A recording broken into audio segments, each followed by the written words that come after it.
What's up, my friends? It is Flinty, and I am here today to give you my predictions for the 2023 World Semifinals match, JDG versus T1. So let's get right into it. All right, so let me start off by saying I am a huge T1 fan. I don't think in my life I have ever been as invested in any team ever, which is crazy because I've only been involved in League. I've only been super into it for about a year now, but I lived in Korea for 2 years, and I love the culture. I love the people. Some of my best friends in the whole world are from Korea, so I am super, super invested in the LCK and the Korean teams. I watched every game of the LCK this year, even though I was staying up super late at night to watch it, and so it's safe to say I am all in on T1. I'm going to be sick. Quite frankly, I'm going to be sick if they don't win Worlds. I've been talking to my friend, telling him like all week, it's all I can think about. I was telling him I'm going to throw up if they lose. Like, I am just all in on T1. I so badly want them to win. And I think there's a few things that they can do to make sure that they do win, especially going against JDG, who is a, what would you call it? A monstrosity of a team, an absolute unmovable force. When you come up against them. So I'm going to talk about 3 things that I think T1 can do today to win, and then I'm going to give you my predictions. So here we go, the 3 things I think T1 can do to beat JDG in the World Semifinals. Let's go. Okay, so the first thing, after watching T1 all year long, okay, I watched every LCK game. I've been watching them since last year when they lost in the finals to Deft and DRX, which was horrible. Nobody wants to see that again. Nobody wants to see Carrier and Faker crying again, or Zeus. None of it. We don't want to see it, okay? We want to win Worlds this year as T1. We're all dying for it. Nobody wants JDG. Let's be honest. Nobody wants JDG. They're going to complete the golden road, whatever. We want T1. We want the story. All of us, our heads, and this will give a little away of my prediction, maybe our heads are saying JDG, but all of us, our hearts are screaming T1. So the first thing that I think T1 needs to do, like I said, after watching them all year long, they need to get ahead. And what I mean by get ahead is they kind of need to dominate lane phase and build up a lead that way, because JDG is such a freak team when it comes to team fighting. They will be down a couple thousand gold and they don't care. They will say, come fight us on the Dragon, come fight us on the Baron. We're just going to be better at team fighting than you.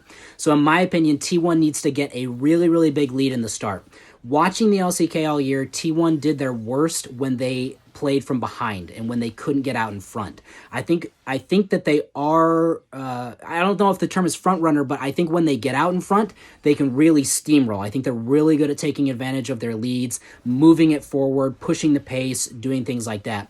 Usually when T1 gets behind, just from what I watched in the LCK this year, they tend to struggle, they tend to kind of flounder, they tend to kind of force plays like me and all my bronze teammates in our games when we're down 20 kills to 4. What's with the matchmaking, Riot? Anyway, T1 does best when they're ahead.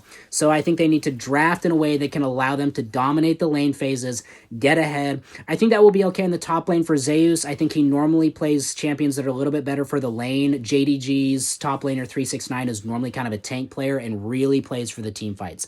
Because like I said, JDG, they have this protect the president style of team fight where they just, everything is about protecting their AD carry ruler, who also is just a freak. He is an AI. You can quote me on that. I've watched Cadril say it a bunch of times. He's an AI. He's a robot. He plays everything perfectly.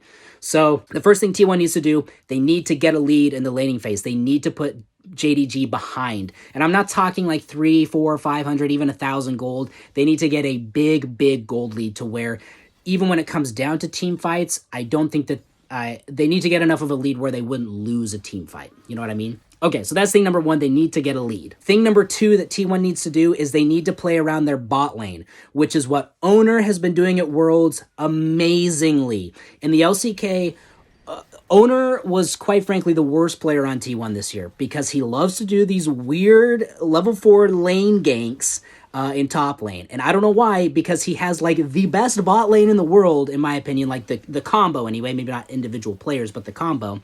And for some reason in the LCK this year, he didn't play around bot lane a lot. I don't know why. It was kind of weird. There was even rumors like, oh, Owner needs to go. Owner's the problem.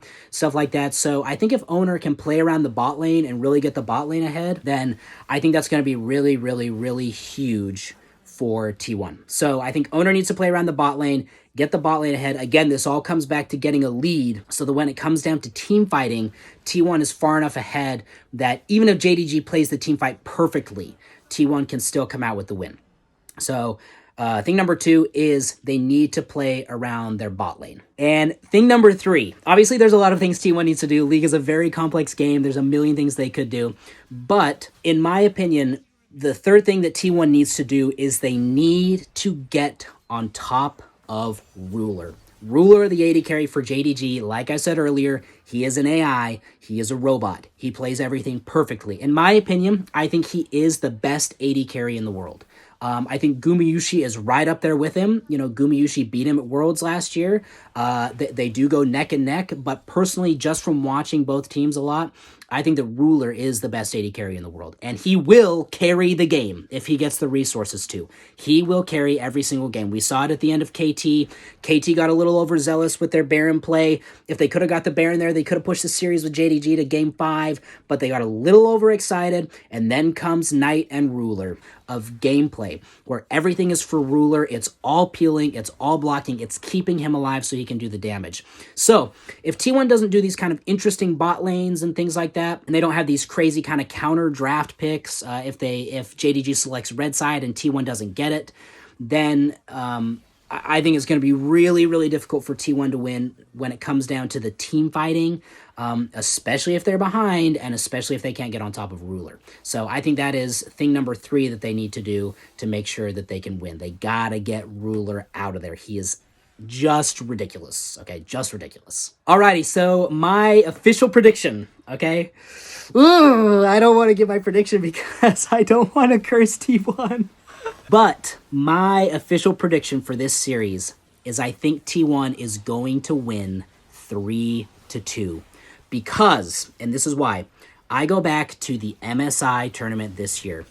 T1 was one bad play away from winning MSI, beating JDG at MSI, okay? That series went 5 games. That was when T1 was a little discombobulated. They were not playing well, and the meta was really good for JDG, and they had that perfect protect the president style gameplay going for them. Even with that style going, even with the meta picks that were really good for Knight, again, Knight is not really an Azir player, and Azir's made a comeback at Worlds. Knight was a freak on Annie when they were playing at MSI.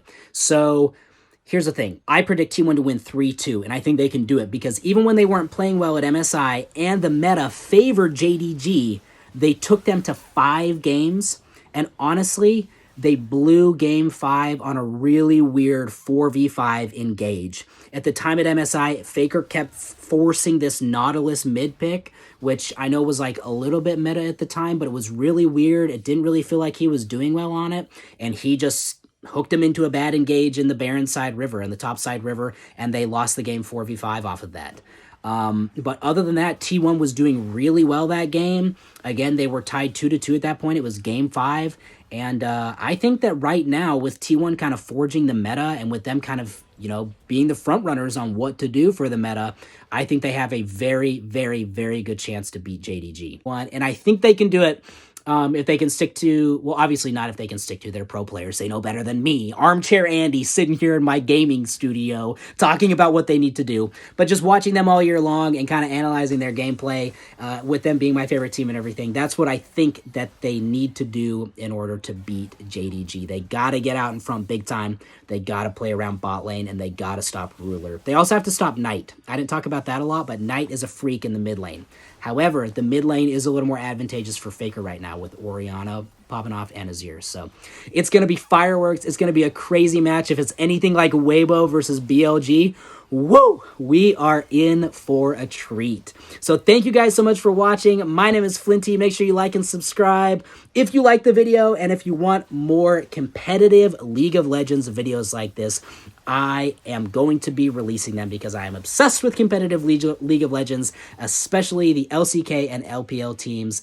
They are just fireworks to me. They're so fun to watch, and I'm excited to bring more content about them. So again, thanks for watching. Like and subscribe. Hit that bell for notifications, and we'll catch you later. Peace!